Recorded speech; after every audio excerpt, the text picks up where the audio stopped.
Hi, friends. Thanks for joining us. Smash that subscribe button. Help us get the word out. Thanks so much for helping the channel grow. Benny, where can they find us on social media? Yeah, you can find us at Ray Benny Sports. We're on Twitter, Facebook, Instagram, everyone's favorite TikTok. Also, check us out on Reddit and leave us a rating on your favorite podcast provider. We got Winnipeg Jets talk brought to you by Fahrenheit Airbrushing. We got CFL talk and NFL talk, but let's start off with the Winnipeg Blue Bombers and a little hangover talk from the Banjo Bowl. 51-6 drubbing on Matheson. The massacre on Matheson, it's being called. Man, when the Bombers are on the revenge tour, they are a force. Like, I wish they could just bottle up that energy and just crack it open every game, because that was a big time open. Yeah, you don't want to get on their bad side, but I do agree. Like, do this every game. They have the ability to do it. You know, they've showed it against BC and they've showed it against Saskatchewan, and you know, in flashes here and there. But sometimes they don't have that killer instinct right away. And in this game, they did. Yeah, like if they play like that every game, every team in the CFL is in trouble. Yeah, man. Well, because looking at Toronto's got a good offense, but their defense is suspect, right? So if the Bombers offense can do this, and knowing full well what the Bomber defense could do as well, you know, they'll go a long way in winning a game against the Argos, and hopefully, you know, down the line in the playoffs, that'll happen. Yeah, so much good with the defense and the offense in this game. So let's start off with the good, from the good, the bad, and the ugly. What do you have to start off with good?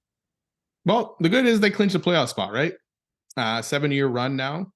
It's the longest run they've had since the 80s, I believe. So, no, sorry, they had a 17-year run from the 80s to the 90s kind of thing. So it's the longest run since then, because we've seen a lot of bad football in between that.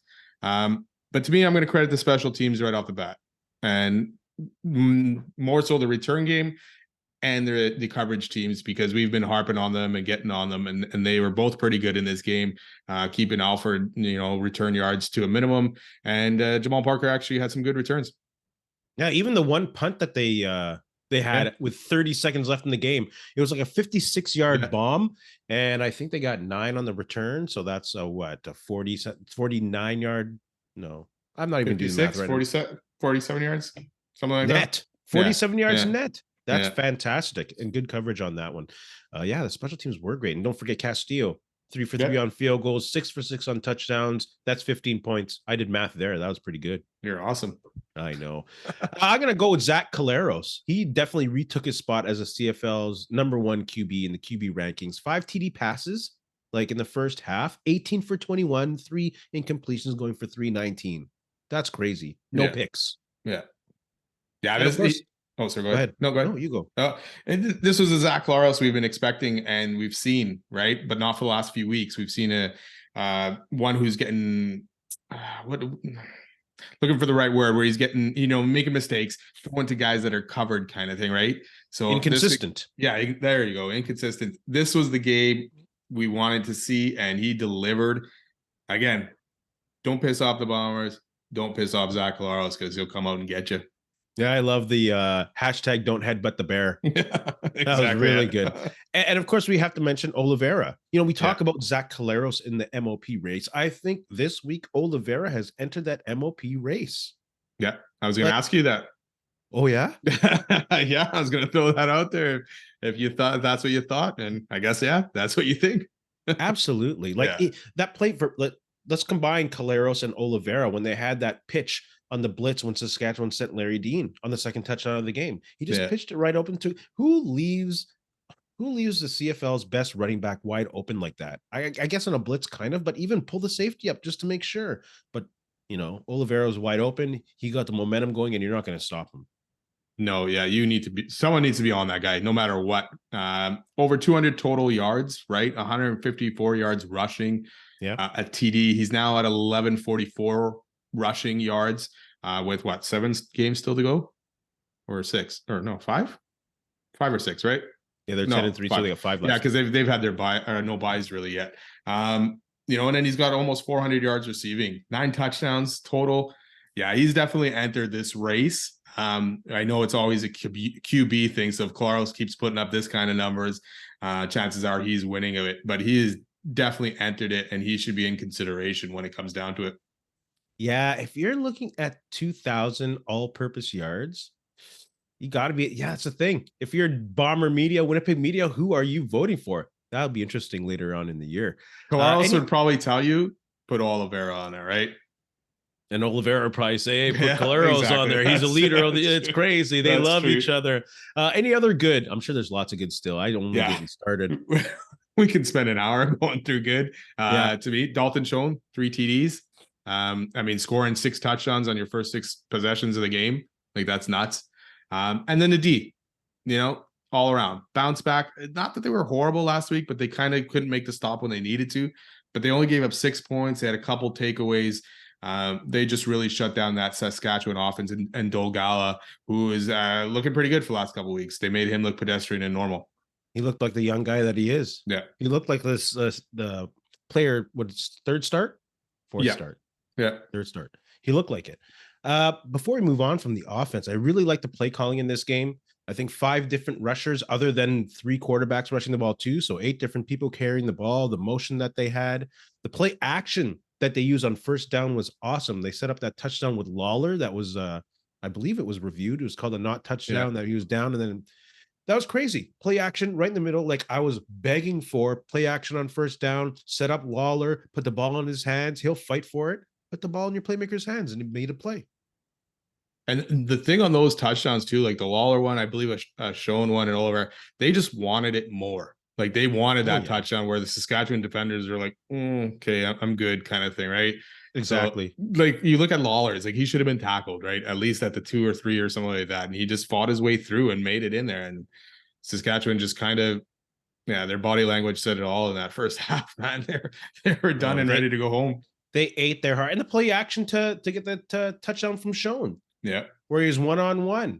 Oh, beautifully play, called game. Someone was telling me that Saskatchewan's D was probably the best in the league. Who? Can't remember where I read that. Oh, do you hear? Hold on. You hear that? Oh, what? That's Ballsy's Twitter feed. It's pretty quiet. Oh, you like that? That was quick on the intake. It's called improv, baby. Let's keep talking about the defense. You talk about Willie Jefferson, no sacks, but 5 tackles behind the line of scrimmage. That's crazy. That is. And his pressure is the one that forced Dolagal into Cramdy's arms for the sack. So I think because of his pressure, 2 more sacks were on the stat sheet. So he had a great game. And of course, Jeffcoat with a sack, forced fumble, and fumble recovery on the same play. Like, that was great. They won the trenches, both sides. Yeah, we've called that. We called out kind of that old line last week, saying we need to see a little bit more out of them. And those guys rise to the occasion when they need to. And great game again. Jefferson, that guy can just take over a game on his own, and he was dominant, and he showed it. And it opens up all the other guys to be able to do a lot of stuff, right? Yeah. Even the DBs, they didn't give up a lot of long yard completions or anything like that to the Saskatchewan team. So all around great effort, and it was good to get guys back, Malik Clements from injuries and all this. So it's bringing these guys all back together. I had a little shout out for the DBs too, and that's the thing. When they're not on an island for a long time, they're one of the best units in the league. Yeah, they were right on the receivers, and even on those out plays that they got roasted on last week in the Labor Day Classic, they were on them. Yeah, when you're only giving up 138 yards or 39 yards total to 2 different quarterbacks, that's crazy. That's a dominant game, especially in the CFL, man. Wow. Yeah. Wow. And you're also averaging just a shade under 50 points in your last 3 home games. And you know what? A few more wins, and that could be where the West Final is. That's not a bad thing. No, not at all. That's a good thing. It'll be cold. Shout out Kurt Angle. How about any bad? Let's look at the bad in the Banjo Bowl. Most of it obviously not happening on the blue and gold side of the ball. I'll start, that earlier on in the game, not just the Bombers with the energy that they had, but you can tell Saskatchewan was off. The pass that Dolagal missed to Schaefer Baker in the end zone, it was thrown behind him. That could have been an emotional shift that they took. I still think the Bombers would have won with they were playing, but it could have at least, maybe pushed that off a bit, or maybe even set the tone for Saskatchewan. They could have the momentum there, but they just weren't on, and you can tell that pass was bad, and that set the tone for Saskatchewan's offensive play. Yeah, like you say, them scoring on that first drive, a touchdown right away, that definitely gives them some life and some energy, and then put some pressure on the Bombers to score and make sure they go score and touchdown to kind of match it. So again, like you say, the Bombers probably end up winning this game no matter what, because the way they ended up playing afterwards. But yeah, that could have been a big change in the game. Ooh, you got any bad? I gotta get it for Saskatchewan, right? Not only did they get beat, but they kind of quit this game and they kind of let the game just kind of play out after a while. There wasn't a lot of fight. I mean, like we said, the offense didn't even get 150 yards passing. The running game was a little bit better than the weekend before, but I think a lot of the yards on the ground came late. So yeah, not a great effort from Saskatchewan to even when they still were in the game. And then afterwards, they basically quit and were ready to go home. Yeah. Yeah. That comes to leadership. That comes to their head coach. When you have a head coach with that kind of energy, when you're getting whooped like that, you're done. Yeah. Right. Fight to the end, man. Fight to the end. Yeah. Even when the Bombers are getting whooped by the Lions, we're like, oh, they're getting whooped. But there's always if that spark comes, and you can see the effort was there, but they just couldn't do it. BC was on fire that game. Let's not talk about that game anymore. The bad. Nick Marshall had a great game in the Labor Day Classic, but he was hounded all game by the Bombers. He got abused. With that touchdown we talked about Lawler, where he had that effort, he ran through it, a try tackle by Marshall. He got beat deep on that play action play to Schoen. He got beat deep on the play to Lawler that set up the TD before the half. Like, he did not have a good day. So it was a pretty bad day for Nick Marshall. And he got beat one-on-one with Schoen to end the half. Yeah. Oh, to end the half there on that short touchdown pass. The Bombers must have saw something on tape, identified it, and attacked it. It's just like, to go after a guy like Nick Marshall, you got to have something, right? Because he's, like you say, he's a good DB. He's not, he's one of the top guys in the league. But yeah, they feasted on him. They did not care. No, they went after everybody, man. They didn't care who they were taking prisoner out there, and they're just like, enough of this talk, enough of, hey, Saskatchewan's now number 2 in the rankings, and they're going to go to the Grey Cup. They got the best defense in the league and all this. And I was kind of surprised that after the fact, we didn't hear, okay, they got their 3rd string quarterback. This is why this happened. But didn't hear those things. But, it's a good effort. Kind of put Saskatchewan kind of back in their place as a middle of the pack team.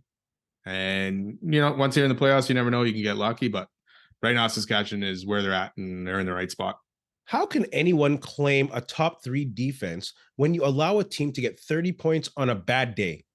Yeah, and Montreal just scored 40 a couple weeks before that, right? Just because you shut down that BC offense one time. Like, Winnipeg still scored 30 last week. So, any other bads for you? No, I mean, nothing on the Bombers side of the ball at all. So I have one bad on the Bombers side of the ball. Ooh, and I'm not, and he's obviously a great receiver, great acquisition in the offseason. Love having him back, Kenny Lawler. But that drop that cost Collaros did cost. Collaros would have had his 6th touchdown, which would have been a career high. Lawler kind of called for a pass interference, and it wasn't quite there. I didn't see it, but that was it just happens. It just happens. They're on a roll, and it's just one of those plays. So sorry, Kenny Lawler, to mention that. I guess the bad is that the Bombers didn't try to break 70 in this game. Oy, they're on pace. Yeah, they're well on pace. Looking for 80. Well, let's talk about ugly, since obviously the scoreboard was ugly. And like I mentioned, they are averaging 50 points in their last 3 games, and that goes to hopefully clinching home field advantage. There's something about this building. Well, we know what it is. They're a good team, and they have the best fans in the league. Yeah, right now it's rocking, and the fans are going to continue to fill it probably for the rest of the season now. So for me, it's going to be keeping focus, right? I know they still got to clinch the West, but if they do that, you got 5 games left, 2 buys left. Like, it's a lot of sitting time and then possibly another bye in the playoffs. So they'll have to traverse that and figure it out, just like they did last year, I guess. So that's in the future. Yeah. Any ugly? You know what? I really have nothing on the Bomber side of the ball. And I mean, besides the score and Saskatchewan's effort, not much else there. You know what? Sometimes it's funny. Like, we're online, obviously, to see what the Bomber talk, CFL talk, NHL, all that talk. So it kind of got ugly. The tensions online between Saskatchewan Bomber fans get ugly, but in the end, it's all cool. It's like, yeah, we roasted each other. We were kind of mean. We said some bad stuff, but in the end, it's all cool rivalry across the border. So maybe shout out to both fan bases. for being passionate, having two great games for both fan bases, lots of ratings, lots of people, lots of money for both teams. So a successful 2 weeks, I'd say. Yeah, there's, like you say, for the most part, it's pretty good between fans. There was a certain, media personality that kind of tried to ratchet things up more than they probably should have, and kind of turned into, a bit trollish. And if you listen to Doug Brown and Derek Taylor on the broadcast, they were taking some not so subtle shots at your friend Ballsy. So, it's just stuff like that. The guy tried to rile up. He's trying to be the Stephen A. Smith of Canada or something like that, or Skip Bayless. Skip Bayless. There's a huge difference. I don't know where the Stephen A. Smith comes from. Skip Bayless is obviously the troll here. Yeah, I meant to say Skip Bayless, and the wrong one came out. So, yeah, trying a little bit too hard at doing that kind of stuff. And it's just like, let these teams play and all that, and let the fans kind of enjoy it from both sides without trying to be mad or kill each other kind of thing, So, yeah. Be professional. Yeah. Be professional. Exactly. Bomber fans, put your thoughts and comments below. Give us a like. And thanks so much for your support over the past couple of weeks. It's been amazing. Let's go into CFL grades. You want to start? Sure. Okay, you start. Okay, let's start Hamilton, who stunk out a win against the Ottawa Redblacks. I'm going to give him a B plus. Taylor Powell, looking a little bit more comfortable against this Ottawa team. Again, it's just Ottawa. We'll see how he fares against Winnipeg next week. Tim White having another great season, putting up some crazy yardage there. But 5 wins for the Ticats. 3 of them have come against the Redblacks, so they definitely benefited from that. But for this week, they played a good game. B plus. That's a good grade. I'll go Ottawa with a C minus. This team. Yeah.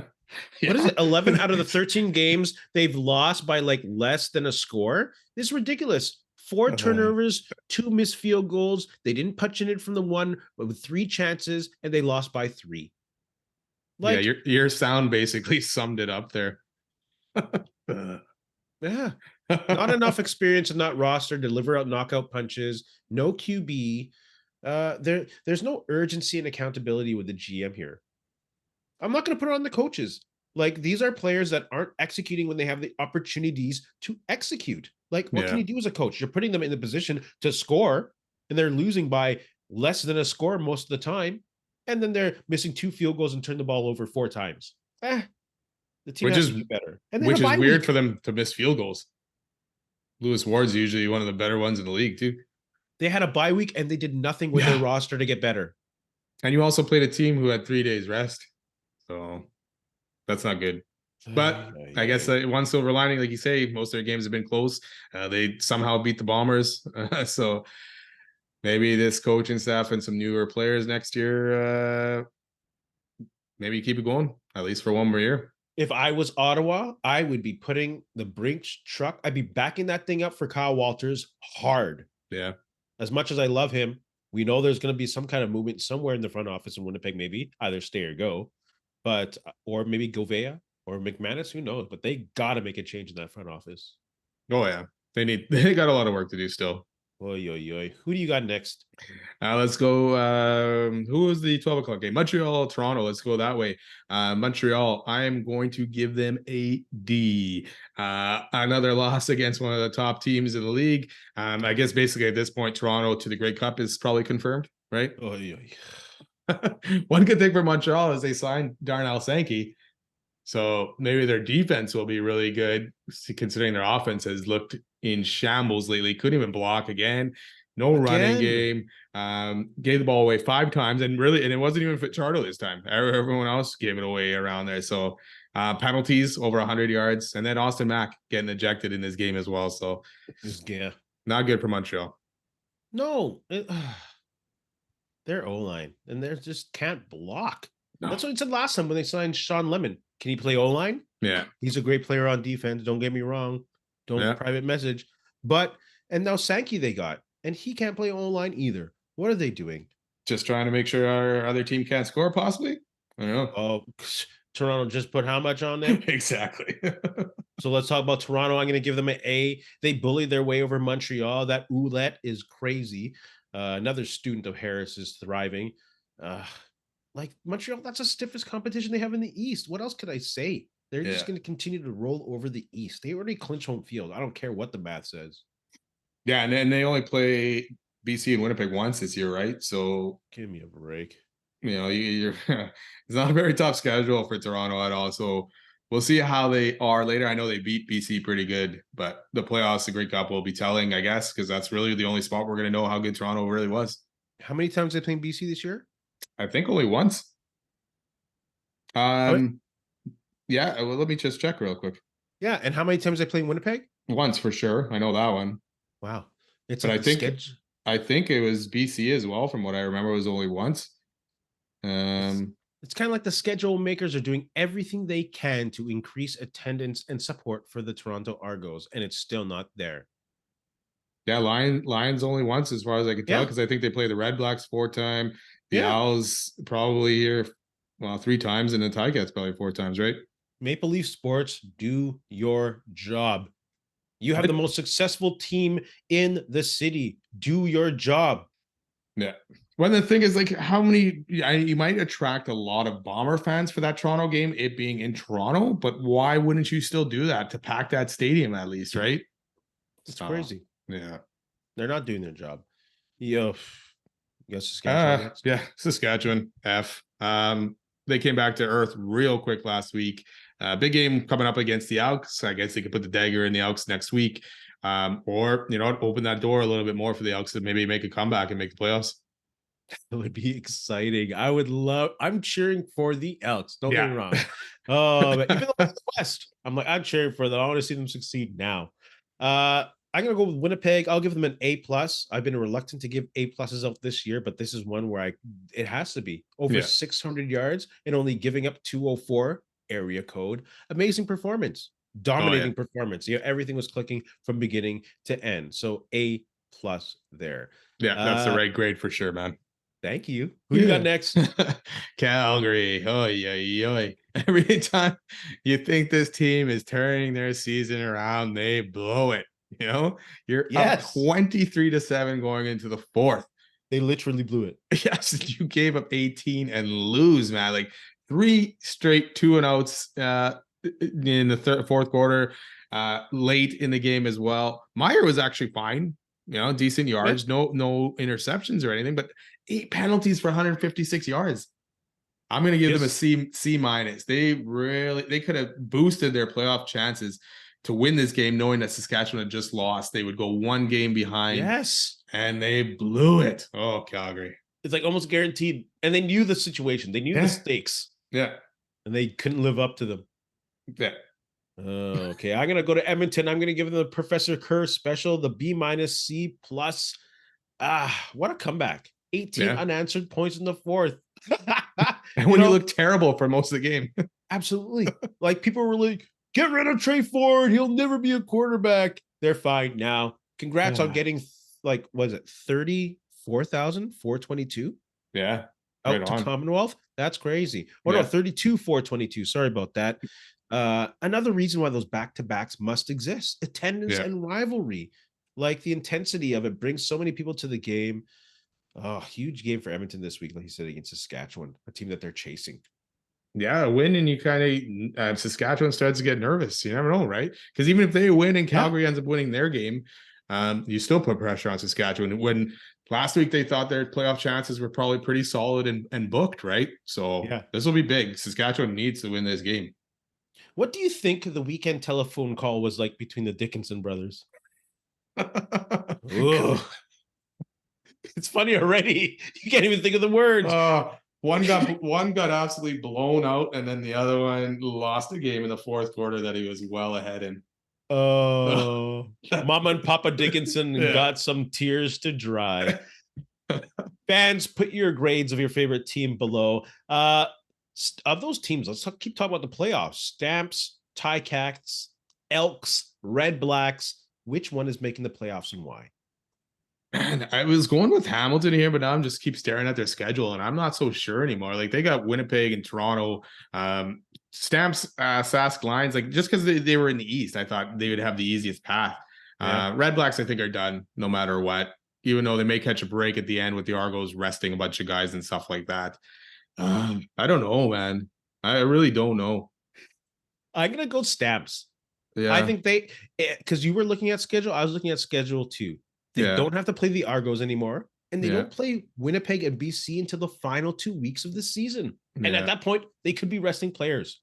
So if everything goes to as planned, they will be resting players, and Calgary will have an easier path to make the playoffs, I think. Yeah, and they got the Owls, Ticats, in Saskatchewan before that Lions Winnipeg game, right? Absolutely. Games. Yeah, I may have to agree with you on that one. I thought Hamilton, but yeah, looking at their schedule, they may be in tough in the way they've played. I mean, like we said, they only beat Ottawa 3 times. That's three out of the 5 wins are against Ottawa. They somehow beat BC and looked like world beaters, but BC was obviously going through a terrible stretch there. So yeah, I'll agree with you. Calgary, as much as I'd like to see any of these teams, I'd like to see actually Edmonton somehow do it. But they got Winnipeg last, but they'll have some tough games before that. This next game is huge. Yeah. If Edmonton could win it, they'll have so much momentum. They'll win 4 of their last 5. Yeah. I think I'm cheering for Edmonton, but I think Calgary will get into the playoffs. Yeah, agreed. Let's move on to some Winnipeg Jets talk brought to you by Fahrenheit Airbrushing. Stand out on the ice, pavement, or on the field with a custom airbrushed helmet or goalie mask. A local Manitoba business with affordable solutions for any project. Check out Fahrenheit Airbrushing on Facebook or call them at 204-891-7431. Tell them Ray and Benny sent you. Let's go to the first Winnipeg Jets question. Who should be the captain and why? You go first. Wow. I'm going to go Josh Morrissey. Number 1 D-man. He's grown every year in that position. He's gotten better and better. Part of that reason as well, he's signed for 5 more years compared to Lowry's 3, so that you're not running into a situation again where you're possibly having to get a new captain or any situation like that. He's been very consistent. Both these guys are big in the community as well, so doing a lot of work there. Really, I mean, you can't go wrong. I don't think they can go wrong picking either of these guys. I will lean it more to Morrissey just because his leadership abilities from that back end. Yeah, both of them I think would be a good choice. I wouldn't have a problem with any of them. But I'm going to give the A patch to Morrissey and Lowry. And I'm going to take a risk of losing that player next year, but taking the risk of giving him the best leadership role and hopefully making that pitch for him to stay in Winnipeg for that contract is Mark Scheifele. I would give him that captaincy. I would take that shot. I'm not a professional hockey coach or manager. I know that might be stupid, but I'm going to take a risk. He's the longest tenured Jet. He's one of the oldest in age as well, senior members on the team. And it's a good way to challenge him to take the final steps to grow. Rick Bowness knows and has made it clear that this team has to take a shift culturally. And he must know that going. And he doesn't have Wheeler and he doesn't have Dubois. He doesn't have his old boys. He's the last one out of that crew, the core, the salty core. So I think give it to him. If you want him to stay long-term, I'd love for him to stay long-term. He got that statue to look at every day when he gets to the ring of Dale Howardchuk, his mentor. Why not take a chance? That would be very risky, though, right? If the guy ends up leaving or having a terrible season. I would have liked to seen a little bit more out of Scheifele last year if you were going to make that kind of commitment. And maybe see a little bit out of him more this year, that he is taking more of a leadership role and all that stuff. But obviously, I think they got to go with the captain here, and I assume they're going to go with one. So I think Scheifele would be tough. As much as I wanted Scheifele a few years ago to be the captain, I'm not sure if I'm there yet anymore, kind of thing. But to me, Morrissey or Lowry, even Lowry, man, the guy sticks up for his teammates. He's not afraid on the ice to go help his teammates. He's a leader as well, class act as well, and he's been nothing but good since he's been here. So Scheifele would be tough. As much as I'd like to see that years ago, or maybe even now, I wouldn't mind seeing it. I don't know if you can do that, make that move. I'm all about taking risks. All about if you're going to take a risk, this is a season to do it, because you're either going to you're going to continue the retool, or you're going to rebuild. This is the year where that decision is going to be made. I keep seeing stuff online about possibly Hellebuyck and the Jets coming to some kind of agreement on a contract as well. I don't know if there's smoke there or what's going on, or if it's actual. I haven't seen any legit sources of that yet, but if that were to happen, hey man, even if it's 2 to 3 year deal, hey, fantastic. 9 to 9.5 maybe. It'd probably be a little bit a lot. Yeah, I mean, it'd be a lot. I was going to say a little bit too much, but It's going to be a lot. Speaking of Morrissey, and let's put Kyle Connor into the conversation. The NHL is putting out their top 50, which I really love. Morrissey's at 49. Kyle Connor is at 42. Without knowing the rest of them, is this fair rankings for them? Yeah, like I said, hard to say until we know the rest. But to me, Morrissey, he was 5th in the Norris rankings, right? So it depends who is ahead of him for sure. He should be probably in that top 10 D ranking. So as long as he's sitting somewhere in there, then it's a fair spot for sure. If it's anything lower than that, then I think he's kind of getting disrespected in this situation. So like I said, he's been growing. He's getting better. Not only did he put up the points, but he was good defensively as well last year, right? Yeah. So solid all around season. So to me, on him depends what the rest of the list looks like. But I'm definitely taking him on my team. We like we talked about, without a doubt. So he's definitely a top 10 defenseman. In regards to top 50 players, considering all the other positions, I think he's fairly ranked at 49. If he didn't make the top 50, I would not have been surprised. He has had that one good breakout year. And let's see if he continues that year. I don't think he'll continue that year points-wise. That's been harped upon upon weeks now. And I think that's a realization that we're all cool with. But I still think he can be a top 10 defenseman and improve on that. It's going to be hard for him as a smaller guy to get that physical presence in the zone. But we'll see. Kyle Connor, on the other hand, I think he got shortchanged here, as he always does. And I think I'll be especially pissed if someone like all good players here, someone like Mark Stone, Patrick Kane, or Brady Tkachuk make the list ahead of him. I'll be like, what is this? This is ridiculous. So as of right now, I think he is a little underrated. But if any of those three appear ahead of him, I'm not going to agree with this ranking at all. I do believe Brady Tkachuk was on the top 50 there, right around Connor. He might have been one behind Connor. Oh, well, I'm cool with Brady Tkachuk being behind Connor. I think. So now it's about Patrick Kane and Mark Stone. If either of those two are ahead of Kyle Connor, I'll be a little upset. Yeah, Brady was 43, so. Look at that. See? So Kane and Stone, we'll see where they go. As of right now, I still think he's a little underrated. If you're basing it off, like the year before, he had 47 goals, kind of a drop off last year to 32. I'm thinking Kyle may be in the right spot. Again, we don't know until what the rest of the guys are ahead of him, but a little bit of a drop off last season in terms of goals and even points. His assists were up a few, but the point totals went down. So maybe he's kind of rounding into a better player. I know he was snake bitten last year. Like, he didn't get off scoring right away, and it was very slow, a lot of posts and stuff like that. So he could definitely jump into the top 40 if he gets back to that 47 goal mark and 46 assists where he was 2 years ago. But he might be, I think, right in the right spot. Yeah, man. Hey, as long as Patrick Kane or Mark Stone aren't in front of him, I'll be kind of okay. Winnipeg Jets fans, put your comments below. Where does Morrissey, where does Kyle Connor belong, and who should be the Winnipeg Jets' next captain, in your opinion, respectfully? Let's move on to some NFL talk. Let's go with this Pat McAfee thing. Week 1 overreaction. What's the hashtag? Shoot, I forget the hashtag. What this is. But what's one of your overreactions? Should I go first? I'll go first since I'm a Steeler fan. They got whooped 30-7. Fire Matt Canada. And you know what? This is not an overreaction, because I've been saying this for the past couple seasons. He's a horrible play caller. He doesn't know how to spread the field. Why is the team zone blocking? You don't have the best offensive line, but you have an amazing running back. Change up the system. He won't do it. Mike Tomlin will not fire a guy mid-season. So I know I'm screwed, but yeah, it's not really an overreaction, just a reaction. Get rid of Matt Canada. Trash. Kenny Pickett missed a lot of open receivers yesterday as well, watching that game. But yeah, I do agree. The offense just did not look good all around at all.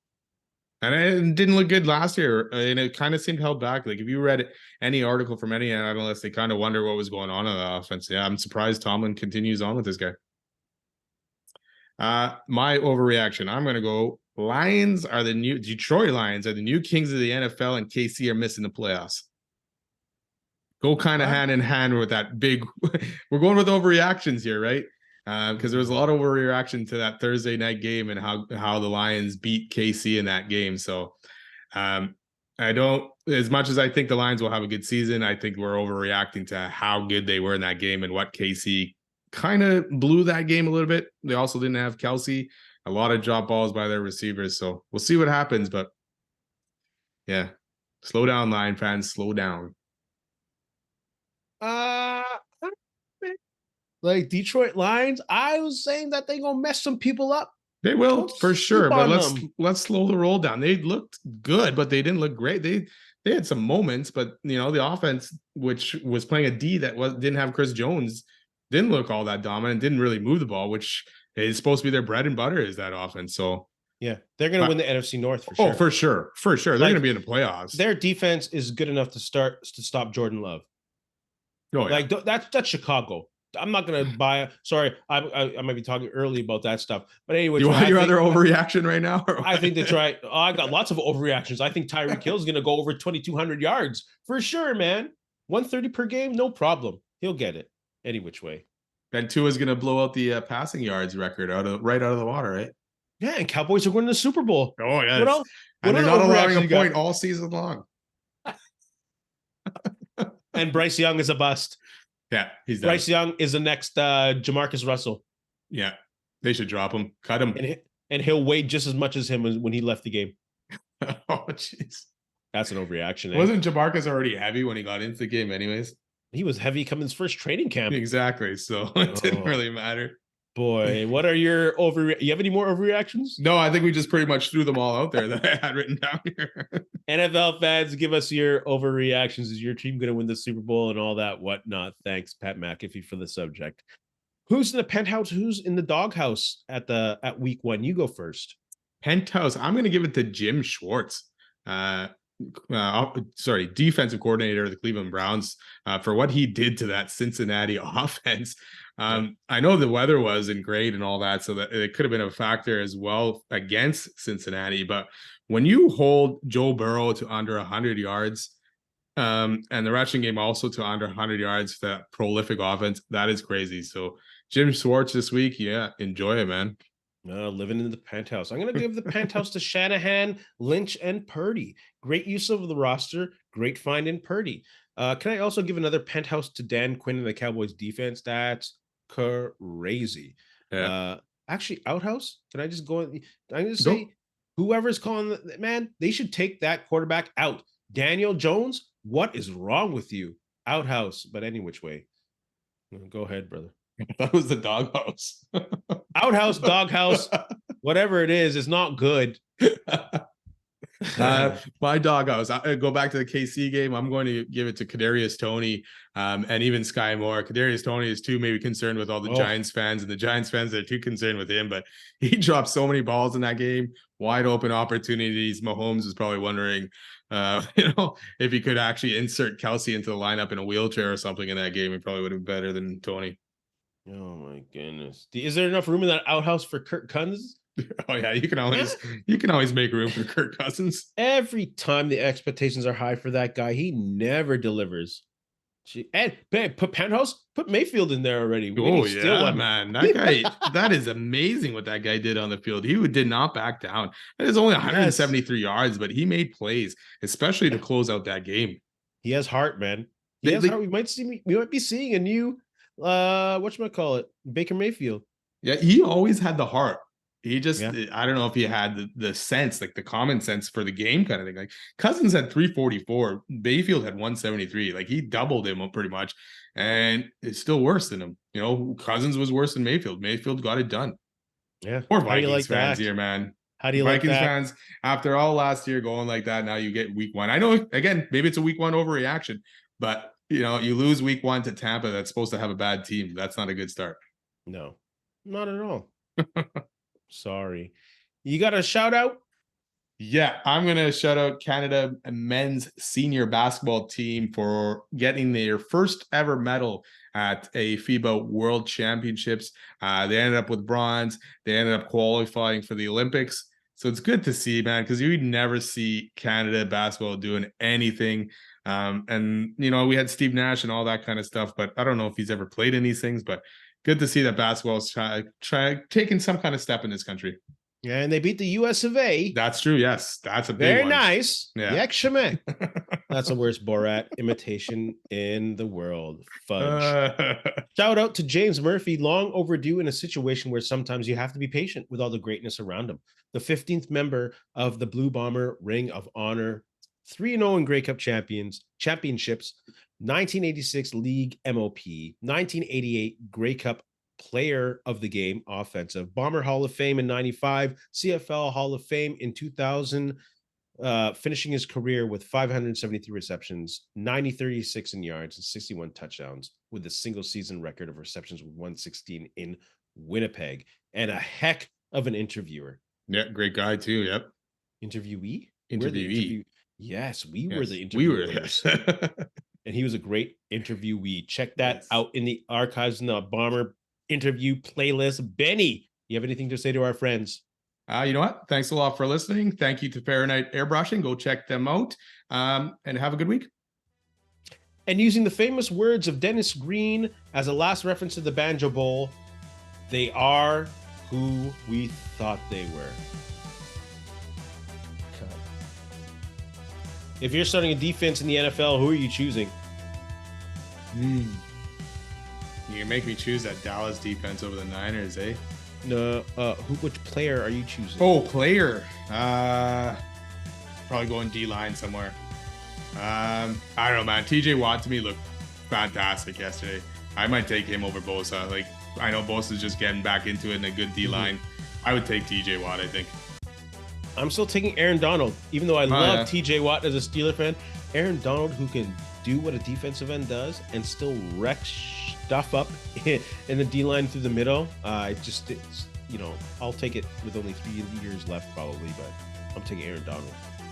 Hey, friends and neighbors, don't forget to check us out online on Facebook, TikTok, Instagram, and Twitter at Ray Denny Sports. And don't forget to check out our YouTube channel. Leave a like, leave a comment, tell us what you think.